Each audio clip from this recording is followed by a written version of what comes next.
Good morning. Thank you for keeping it Citizen Television.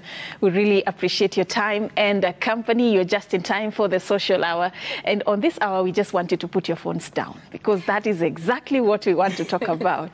Wekeni simu chini. Let's talk about those gadgets and how they have costed us when it comes to matters relationships. We want to understand what are the boundaries, what are some of the things that we do, the do's and don'ts when it comes to our phone culture. Some that have worked for us in a relationship, others are destructive, and we want to understand from you also what are some of your experiences when it comes to the phones and the relationship. Na uko na password ya mtu wako?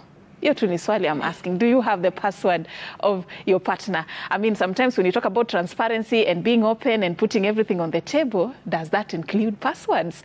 That is what we want to hear. Share with us your experiences. I'll not be having this conversation alone in studio. It's a panel of four. Tuko wote. CJ is back and the lovely ladies as well. Good to see you all. Karibuni sana. Thank you. Good to see you. Good to see you too. Makafiti, yo kala. Me add kala. Leo ni kama tuko polite sisi wote. By the way, muliamua mvae tu blue, sisi black wote na mniache nje. dark colors. It's okay. It's but okay. You're adding color to life. Good to see CJ back, and as always big up Mr. Njosha kwa tiondine. Kahoma tu. Sijui nini inaendelea but kahoma kidogo, but I'm good. Good. Yeah. Napambana na hali yako. Sawa. CJ, karibu. Thank you. Litupotelea, karibu sana. Good to see you. But you guys are good. Bobby. Better with the vibes. Leo wacha ni shout out pia mi mamangu for allowing me to raid her closet consistently. Walai. Yeah. Hivi unatesa mama. She does the thing. At this rate. Haizi nifukuza saa. I'm her only daughter. Atafanya nini? Dressed by. Yeah, dressed by Mama Roberta. But you look good. Thank you. Thank you so much. Uko na password? Niko nazo lakini siwezi mind mtu wangu akiwa nazo. Unajua mkiwa in a relationship inafikanga point vitu zingine zinaacha kuwa trivial. Kama simu, naweza tumia simu yake kutumia M-Pesa, yeye anaweza tumia yangu kupiga picha, whatever. His phone is my phone is his phone. Mimi sina issues. Sioni shida basically. Si tunafaa kuwa transparent na honest na open with each other.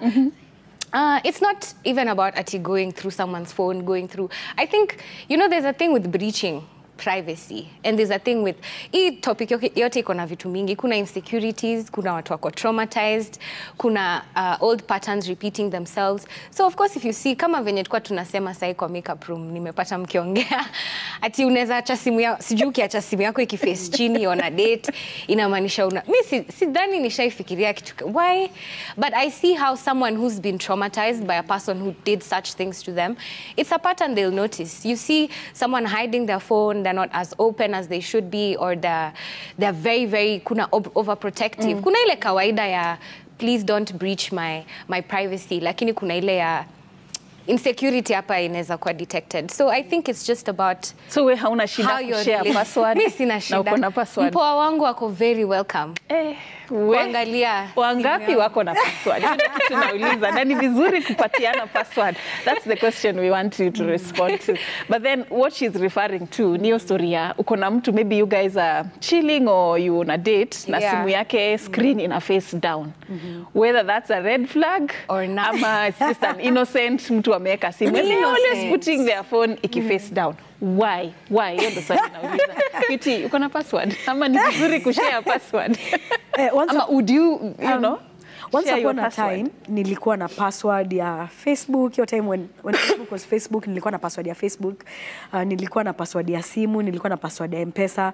But then I came to realize it's okay, fine, it's okay. But you need to know maturity level ya partner wako. Kama partner wako ni insecure, ako na issues already, hata before umpe hiyo password already ako na issues, then why would I give them my password? Because if I give them my password, atashindaga kwa hiyo simu. Hakuna kitu ingine tutaongelelea kwa hiyo nyumba. Topic itakuwa jana ulitextiwa na nani, jana ulifanywa nini. Already kama huyo mtu ako na insecurities, I don't see, are they mature enough to handle what is on my phone? And it does not necessarily mean I'm cheating. Not giving my password does not mean that I'm cheating. Ni zile za by the way, nikimpatia password, itakuwa sasa, password sasa itakuwa ni issue already. Tutaanza sasa kudeal na zile vitu zote ziko kwa simu yangu. You know, there are people, you give them passwords, and then now they won't have any other job. Sasa simu itakuwa ndio kazi yao. Daily job ni simu, anachukua ile time umelala, anachukua simu. Ile time umetoka hivi umeenda kwa bafu, anachukua simu. That's why maboy wanasemaga, wacha niende na simu yangu kwa bafu. Juu anajua akiacha hiyo simu hapo, itakuwa ni kesi. And please note, sio kesi ya kucheat. By the way, si kesi ya kucheat. Inaweza kuwa ni mse tu, workmate amemtext tu, ama inaweza kuwa tu ni mtu wowote amemtext. So for me, I think it's about the maturity level and it's a conversation that you need to have with your mpoa. Ongeeni tu mwambie cheki babe, nakupatia password, but haimaanishi like lazima kuwe na boundaries. Yes, I can give you my password, but we need to have boundaries zile za. Sasa ukiamka asubuhi, lunchtime, jioni, kila kitu ni phone yangu, kila kitu ni phone yangu. Hadi wewe una spend more time on my phone than I'm actually spending on my phone. So for me, I think I need to analyze the maturity level of my mpoa, kama ako mature enough kuhandle vitu zingine, na sitaki kesi. Sikuwe ni kesi ati sasa tutashinda gapo. Ati hawa madem, mbona udem amekutext saa 4 za usiku? Sasa mimi nafaa nijuaje kwa nini amenitext saa 4? Mimi siko na yeye, so mimi sijui kwa nini ananitext saa 4 za usiku. Mbona udem anakuambia hivi? Mbona udem amekupigia picha yake? It's about mimi kenye na respond, it should be about my response, what I'm telling them, what I'm talking to them about. But sometimes it's a very dangerous thing to do. So please have that discussion with them. And just to add on, hiyo story ya kuwekaga hivi phone, naweza sema hivi, mimi personally, nikiwa kwa meeting, especially hapa job, when I'm in a meeting, I put my phone like that because I will be easily distracted. Mi phone yangu ikiwa hivi nikiwa kwa meeting. No, meeting ni tofauti. Hiyo nitakuwa distracted. Lakini there are so many ways of avoiding distraction when you are using your phone. Unaweza weka flight mode, unaweza weka silent, unaweza izima. Mbona ushinde umeweka simu hivi? Phone yangu ni ofisi yangu, siwezi weka flight mode. That is, I actually make money from my phone. Here's the thing, Safina, about putting the phone like this. Nugget hiyo patenye mnasema, mtu anaweza zima simu. Every time mkiwa na yeye, either amezima simu ama ameiweka hivi, but ile time yako huko nje ako on all the time. That's a different story. But for me, sioni big deal ya kuweka phone hivyo because mimi na feel like I'm actually, enye phone distract mtu. Acha nikushodiki tu phone imewaka hivi. Naturally, I will just check the phone. So because I don't want to check my phone and because I want to give you attention, I'll either put it uko kwa drawers, just bali. So you want my attention. So if you want my undivided attention, why don't I just put my phone over there? Nisiweke DND, nisai kuweka, mimi hata sijui DND na yake yangu wapi by the way. Wewe sitaki kujua hiyo story, siko kwa flight, so hakuna venye naeka flight mode. Flight mode ni yake, nikiwa kwa flight mode, put your phone on flight mode. So hizi stories za kusema ati phone ikiwa hivi, I think hiyo ni overthink, but ina depend pia na mtu wako. As I keep saying, it goes back to your partner. Ni nani huyu anakupigia utaki tuone vile umemsave? So it really anyway, CJ. Watu wanasema the best advice washaipata ni simu ya mtu wako ni simu ya mtu wako. Kama hutaki stress usiende huko. Simu yako ni simu yako. Kama hutaki stress na kama mnataka your relationship work, usiende kwa hiyo simu. Hiyo advice inatupoteza ama it's the truth? You know, the phone is a sea. It's a whole ocean. You'll find all kinds of stuff in there. As Kitty said, you know, that is your office.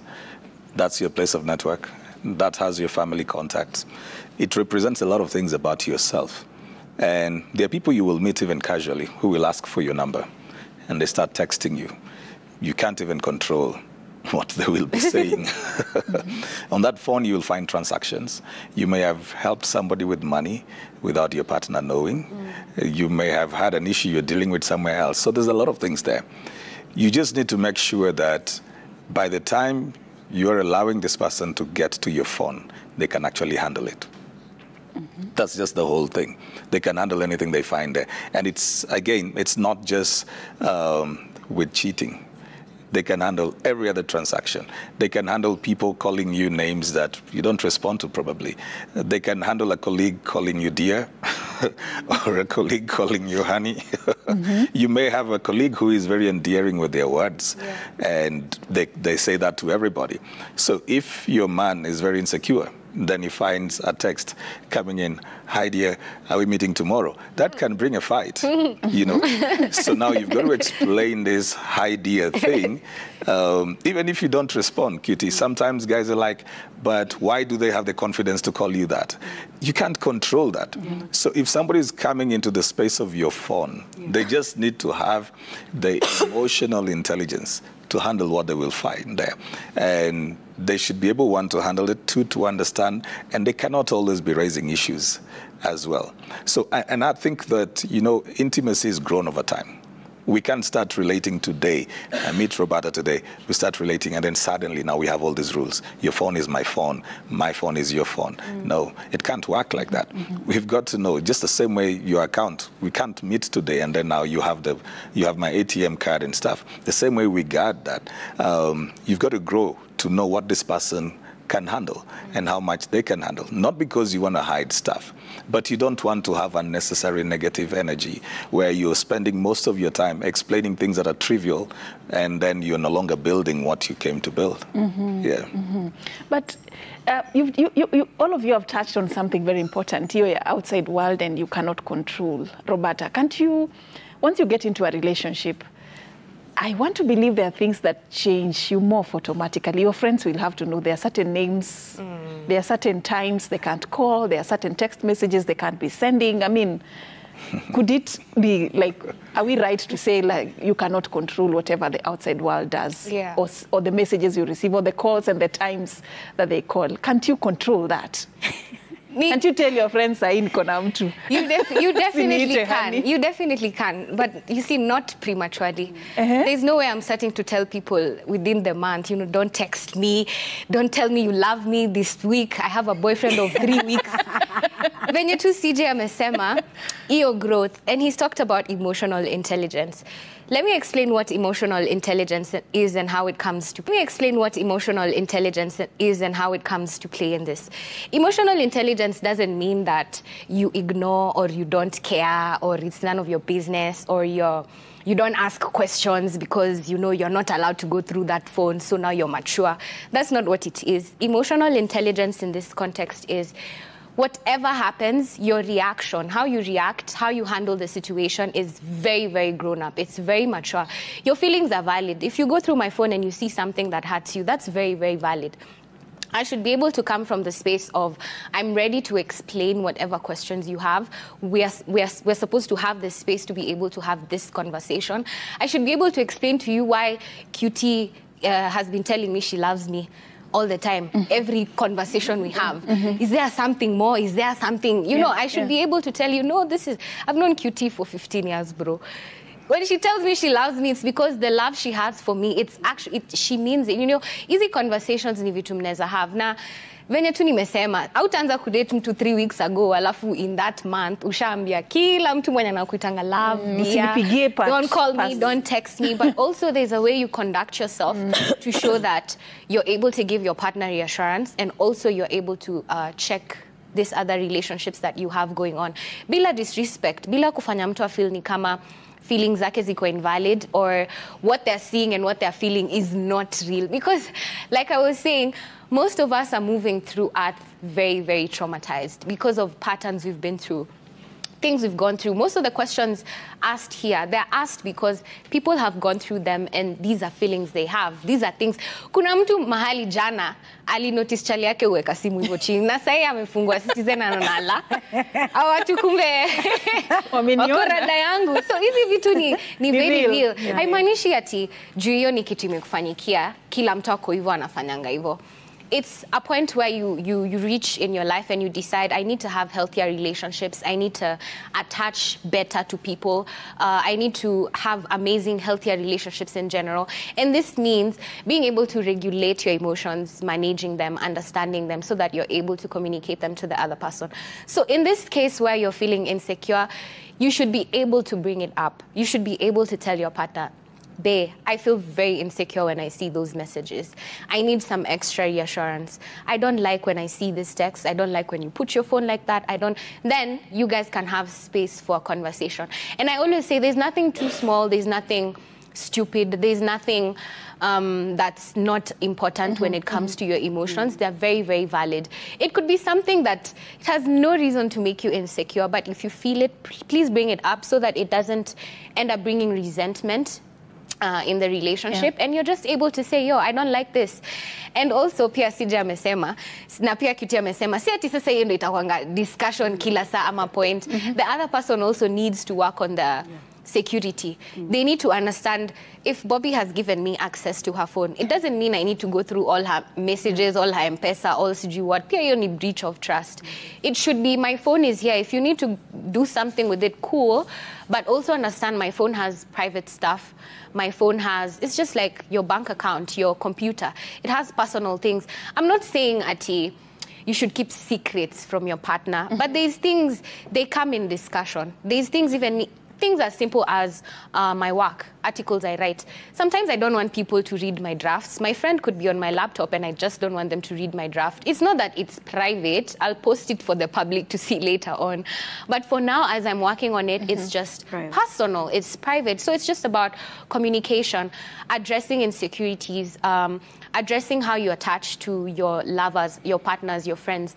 Practice, practice, practice, and then you start to see all your relationships are the same way. I always give examples. You know, people think romantic relationships are very, very different from other relationships. Yeah. It's the same way you attach to your mom.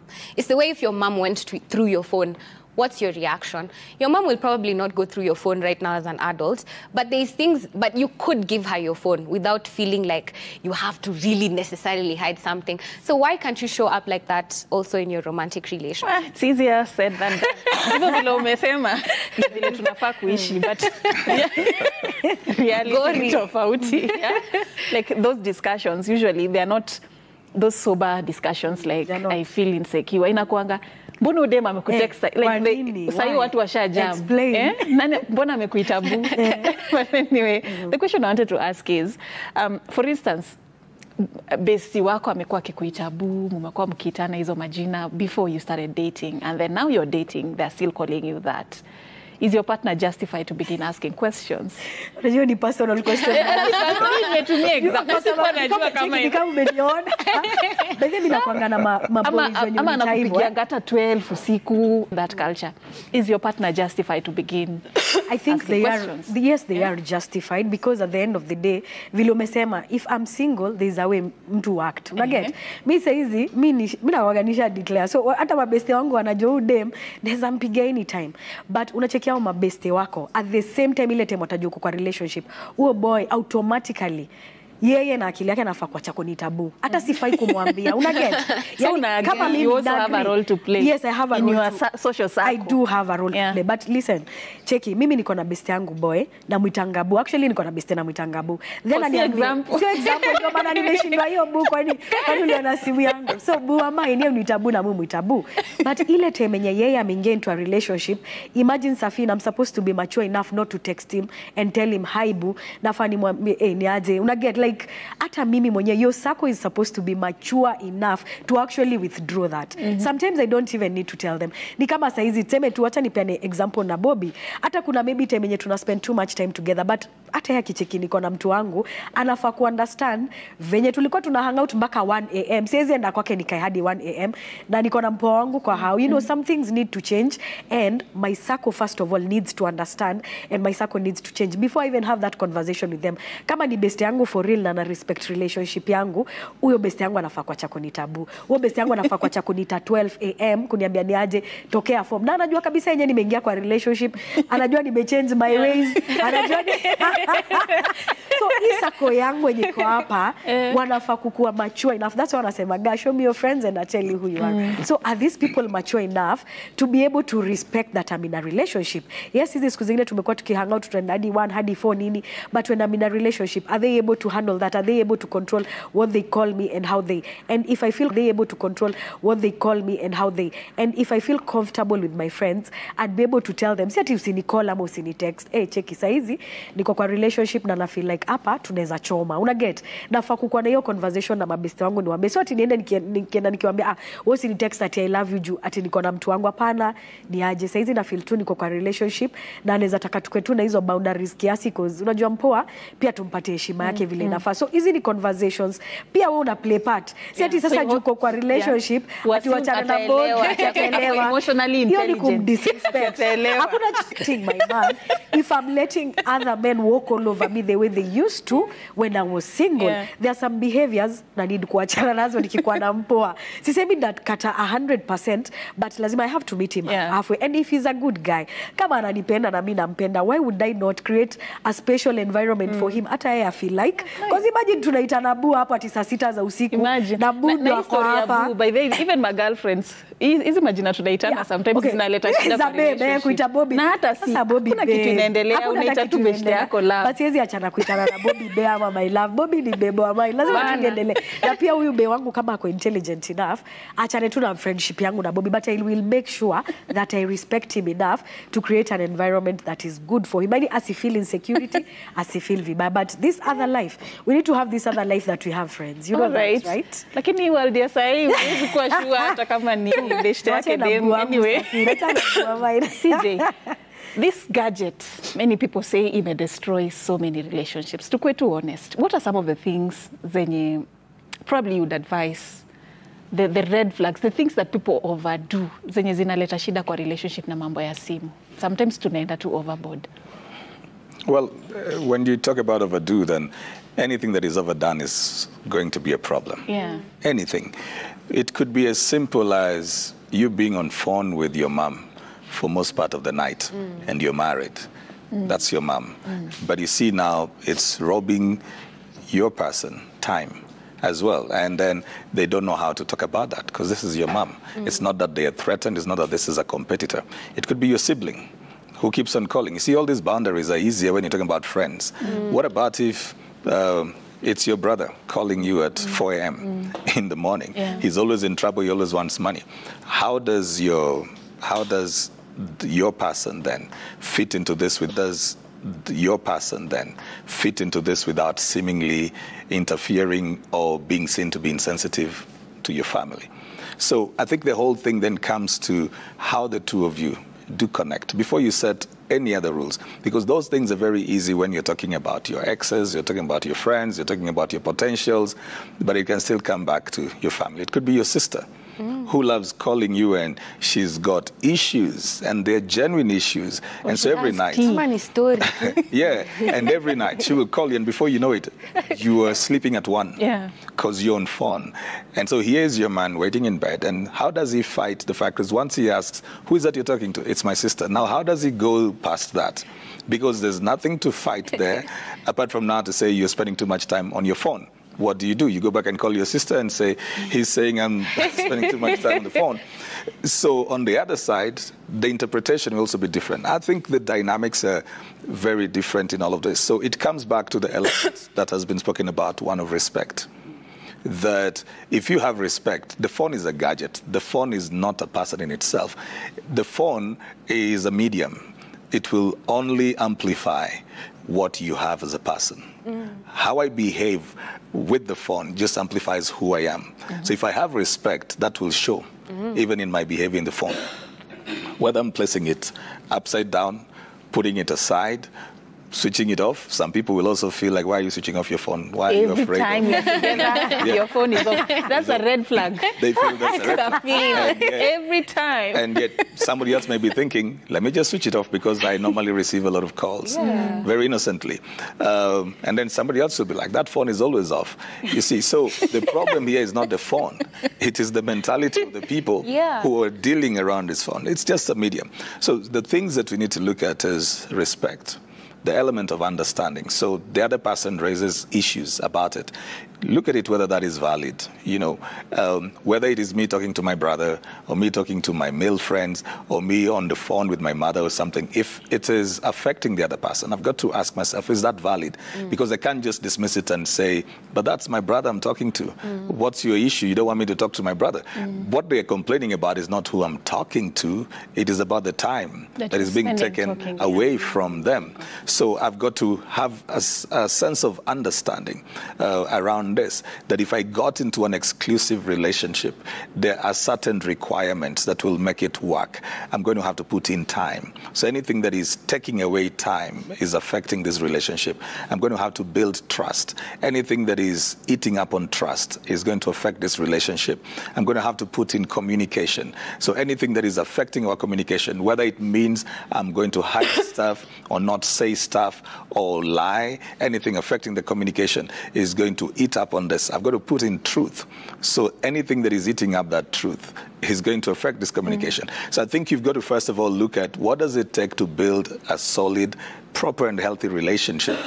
What are the ingredients that are required? And then look at everything else you're doing. Not just the phone, everything else you're doing. It could just be as simple as the football that QT will be watching. All of that. Look at how that is eating up on the ingredients of a good relationship. Is it eating up on respect, on time, on trust? Is it taking away communication? Is it taking away you being present, either physically, emotionally, in every way? Anything that then eats up on that would be a red flag. Red flag, red flag. Okay. Roberta, we become a very virtual society. And these days, you'd find even couples hanging out and akila mtu ako kwa simu yake. I mean, talk to us about that culture that we have embraced, that it has become like it's part and parcel of who we are and how we live our lives these days.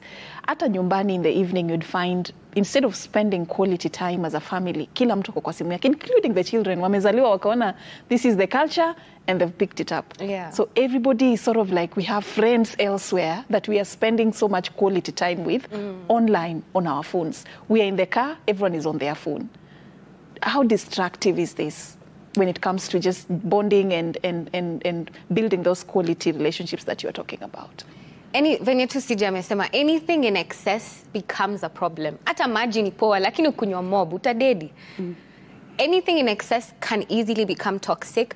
And also CJ amesema, how you are is how you show up. Like how you do one thing, that's how we are as human beings. How you do one thing is how you tend to do everything else. So this is more about, it's not just about the phone, it's more about who are you, how are you, what kind of person are you, and how are you showing up in this life? What kind of morals do you have? What do you believe in? What are the things you like to do for fun? And with that said, relationships are supposed to be very deliberate. Sijui mbona si you take relationships nika kalongolongo ama nika ni game. Leo nikienda home, kesho kasijisiki, okay. Yeah. Watu wengi sana, they don't take especially monogamous relationships seriously. And when you decide, you need to understand, not even just monogamous, but when you decide to be exclusive, it's an actual choice that comes with a lot of lifestyle changes. And this influences everything in your life. It influences how you show up at work. These same people who are always on their phone when they're with their babes during quality time, do you think they do the same thing in the boardroom when they're with their boss during an important meeting? No. Meaning they know boundaries. They just choose when and where to apply. People who are obsessed with being online on their phones, and I know you can give whatever reasons, oh, you make money, you do what. But the thing is, discipline has to be applied in everything that you do, whether it's being on the phone, all of you as a family, this is, maybe you guys after dinner, everyone retires and goes on their phones, that's okay. But then if this is a constant thing, you guys have no quality time, you have no quality conversations, you don't know anything about each. And I kind of grew up in such an environment where, you know, when you guys don't have a lot of cohesion, everyone kind of does their own thing. You go eat in your room, someone else eats when they come, they'll cook their own meal, someone else is always on their phone. Unapata, so many years inapita, you guys know nothing about each other. Yeah. You don't even know how mpoa wako alikuwa leo job. You don't even know, like there's this video I was watching, there's this man who was complaining about, he told his wife, the wife used to come and tell him everything. Like alikuwa na complain kila saa, babe, sijakula, babe, nasikia njaa, babe, leo mtu amenikanyaga kwa matatu, babe, nini. Just the way you update someone throughout the day, how your day is going. And the husband told the lady, you talk too much. You tell me so many things. Like vitu zingine, just handle. You know, you don't have to tell me everything. Ulikanyago kwa matatu, It's the worst punishment you can give a woman. Ati anyamaze. Kwani what did she? Aliacha kumwambia the good, the bad. She got promoted at work. She never said. She got bonuses. She was going on vacation. She's doing all these things. But because you've told her at home that, not even telling her, you've shown her. It could be with, it doesn't have to be verbatim. Yeah. You don't have to say, don't talk to me, don't tell me all these things. It's just as simple as, akikuja home uko busy kwa simu, I'll pay attention, I'll pay time. Na venye Sija amesema, it can be valid. It can be actually yenyewe ni deal inaenda kuivana. Ni mzazi unaongelesha. Ni rafiki yako ako na shida. The reason the justification might be valid, but it's just about balance, communication, making sure that because you, as an adult, you have agreed. Haujaekewa gun kwa kichwa. You have agreed to be in this exclusive relationship. You have to understand these changes are going to come whether you like it or not. Relationships have a lot of deliberation when it comes to loving people in their love language. You have to be very deliberate about quality time, communication, making sure there's space for you to be able to come into the relationship as yourself. If yourself, and you see most people who are not able to do that for their partner, they don't even do it for themselves. They don't know how to do it. If anashindanga kwa simu ye mwenyewe the whole time, utapata ana slack on vitu zake personal. Utapata maybe alisema atenda gym aendangi. Alikuwa TikTok mchana yote. Maybe alifanya nini, hajui kubalance. Utapata kuna mtu anaweza enda gym na ako TikTok the same time. Ama kama anatumia hiyo simu ana make sure bibi yake things are taken care of, the kids have gone to school, nini imefanyika.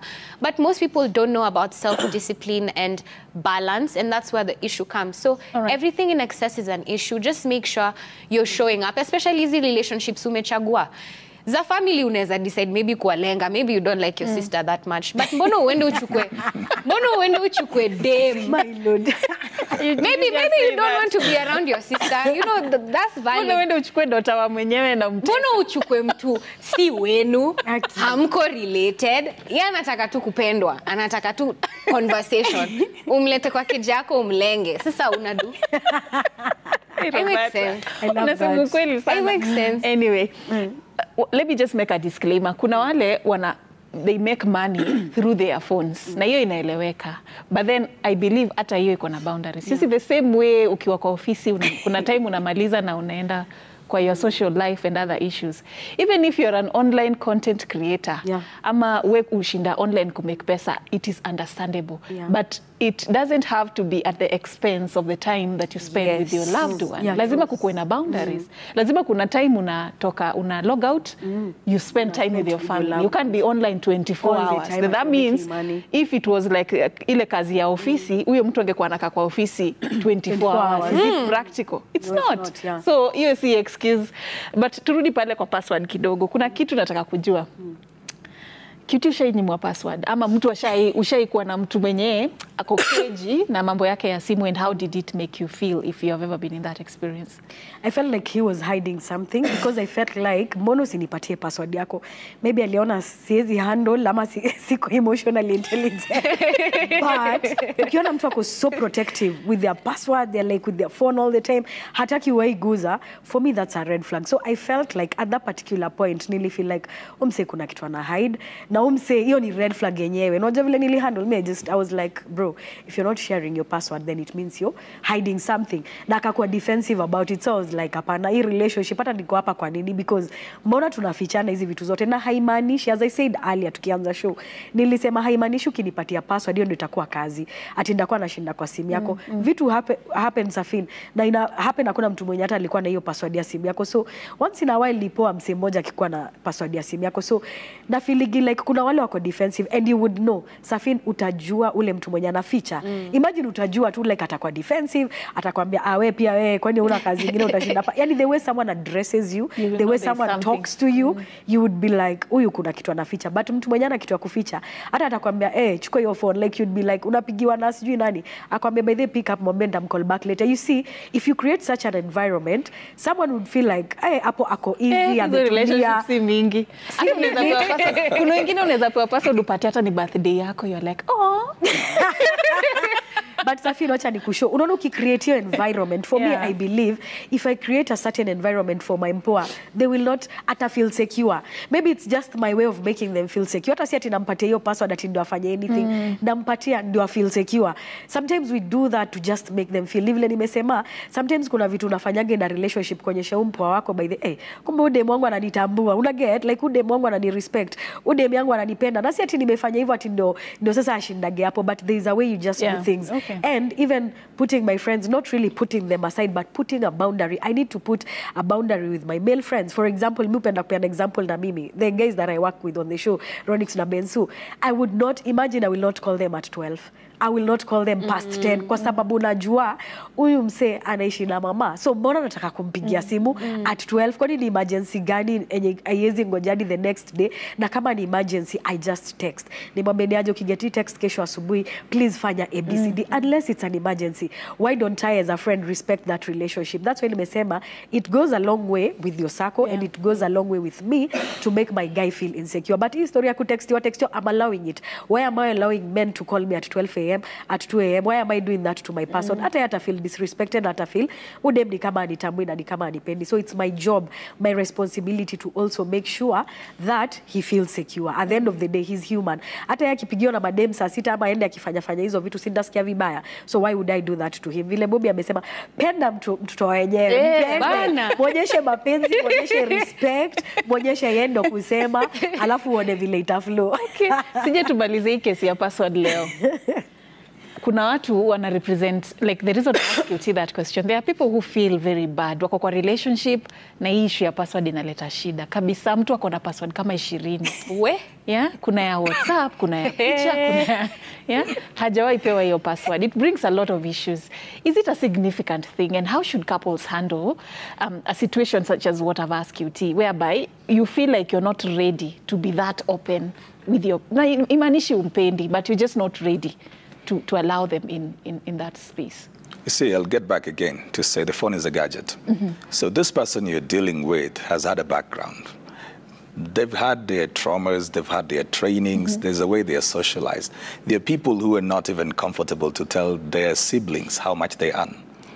They've grown that secretive. It's not even that is anything like cheating or something. They can't even tell you. Even some of your best friends, you will not know what they earn, what they do, even when they start dating. They're not very comfortable because they're either their personality or socialization. So you have to understand the person you're dealing with. Like, is this person being crafty, or is this just their general nature? And that's why dating is important, because you get to know this person before you even get into the place where you say, let's farm up this relationship. You should have made up your mind by knowing this person is not comfortable talking about how much they earn. They're not comfortable talking about other things that they do. So if I'm getting into this relationship, I should be comfortable with not getting to know everything. It's a whole thing about the persons that you get into the place with. What then, again, would be the driving force for you to want to know the password? What is it that is pushing you there? It's a relationship. We're supposed to be... And then you'd find they are more comfortable having the woman's password and... Well, either way, whether you're the man... Listen, whether you're let's look at both ways. Whether you're the man or the woman, what is that is pushing you to want to get the password? That driving thing is already a problem, either with you or with how your partner is behaving. Whichever way. The fact that you feel you need to know something more or investigate something more, that's already a whole issue by itself. And that is where the conversation should be, because all that the password will give you, in any case, would be details or confirmation of something that you're already suspecting. So you're saying utapata hiyo kitu unataka. Yes. If look there's for trouble, nothing, you will find it. If there's nothing that is ringing a bell or, you know, sending an alarm in you, then you are being fishy. And that is a problem as well. So whichever way you look at it, either there's something that this person has done that is making me feel I need to dig more, or either it is I'm just a very nosy person, a very fishy one as well, and I want to go and look for stuff, and that shows there's a problem with who I am as well. Because if there's no problem, why am I looking for a problem? And if there's a problem, why am I trying to dig the details? Why not just raise this thing with the other person, that there is how I feel about this? Is there something I need to know? so that to avoid all of these issues. So all those password issues are issues around lack of trust, immaturity, insecurities. You see, I can give you my gadgets with passwords, but maybe I've also perfected the art of cleaning up evidence. Yeah. And I'll leave you that thing. I'll leave you with that thing. If your inbox is always empty, red flag. Red flag. Leo kazi yangu ni kuwapea ma red flag. If you see the inbox is always empty, red flag. Safin, you see what the protests did to us the other day? They showed us the power of intelligence around IT, where people can actually get into your salaries and do stuff with them. You think these guys cannot hide what they need to hide and leave you with what you're comfortable with? It's just like raising kids. I mean, you want to raise kids and then you want to watch over those kids. Those kids, they let you see what you want to see. You need to then develop conversations with these kids. You can't beat them at their game. You can't feel like, I always need to check who you're texting, what you're doing, who you're talking with and stuff. This is how you find parents thinking that their kids are very well behaved. Then they will be shocked somewhere someday to realize this kid had a certain secret life that they knew nothing about. And they will be refusing to acknowledge that and accept it because there's what this person has presented to you. I think the best way still is conversations. You feel something about it, talk about it, ask about it. Whatever information you are given at that particular point, you may not believe it, but at that particular point, you may not believe it, but let it build up. Wait for the next one and the next one. Then you can now present a case and say, 2 or 3 times I've asked about this. This is what you say, but I still feel that that is not the truth. But this thing of, you're fishing and so now you're sneaking in on everybody, I don't think that where there is a healthy relationship, the urge for having the other person's password will be there. Yeah. It should be just something somebody will give you and say, here's my phone, here's my password, in case anything happens in an emergency. Same way they'll give you the ATM card and say, this is the PIN or something else, because they want you to have access. The relationship, see me. But where you feel it is a need, that's how people stalk. You see, let's move it from the phone. It's the same behavior. That's how somebody begins to stalk you. They're relating with you. They follow you to work. You don't even know they're following you to work. There's no difference. They're coming in to see who you were talking to. They'll be with you in family parties and stuff. They're not conversing with anybody else. They're just trying to watch who is Safin talking to. Why did you smile with that one? Why did that hug take a minute? It's the same character. It's just that this one is directed to what is happening on phone. So this person needs to deal with the insecurities, or the other person as well, talking about that sense like of a party. If you're going with your partner, again, you can't just be hugging everybody. So you've ignored this person. Them to be emotionally mature. You've ignored them for the 3 hours you're at this party. You're talking with everybody. It may be your girlfriends, it may be your family, but this person is over here, came into this space because of you, and you've just left them out. That's the same thing we carry into the phone. So the phone, again, I will say, Safin, is just a gadget. What we need to handle is our behavior. Yes. Hey, so simu sio shida. That's how you want to end this conversation. Yes. We began thinking simu ndio inaleta shida kwa mambo ya mapenzi. You see.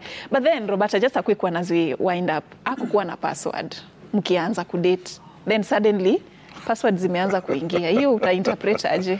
Let me tell you. Hakuwa nayo and then suddenly siku hizi ako na password ama alichange ile ulikuwa unajua imebadilika ni amechange. Umeenda hivi kuchungulia ukapata si ile ulikuwa access denied. Let me tell you, this question, you can ask it in a million different ways. You can turn it around. You can make it look like, oh, how do I do what? But the end of the point is it ends with the kind of person you are.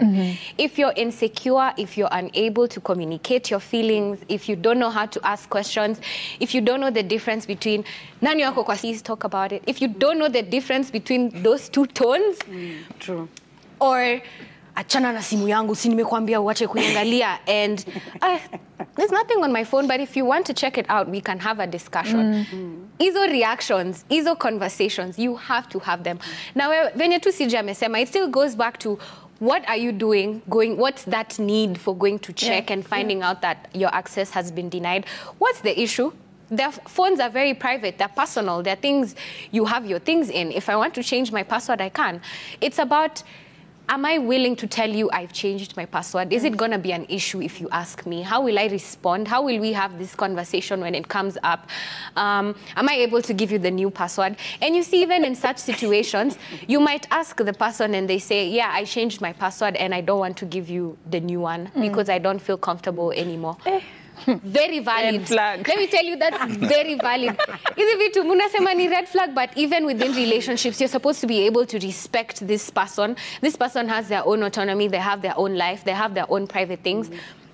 And remember, I'm not saying keep secrets from each other, hide things, or be secretive. It's about your reaction when things are being asked. You should be able to make the other person feel very reassured. You should be able to calm their insecurities.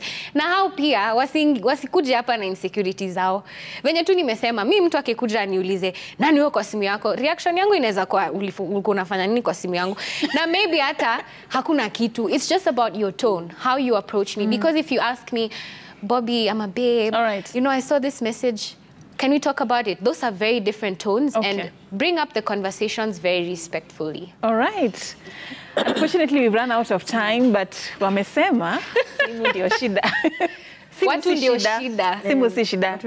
Nyinyi wawili mjiangalie. Ni nyinyi mko na shida. You need to talk. You need to talk about those issues that make you feel like the phone is becoming a problem in your relationship. That's the parting shot here. So, mjipige msasa mwangalie. Lakini hiyo kitu unatafuta kwa simu ya mwenzako utaipata na kitakuramba. Thank you so much for watching Citizen TV this particular morning. My name is Safina Chengoma. We really appreciate your time and company. It's a wrap. Enjoy the rest of your viewing.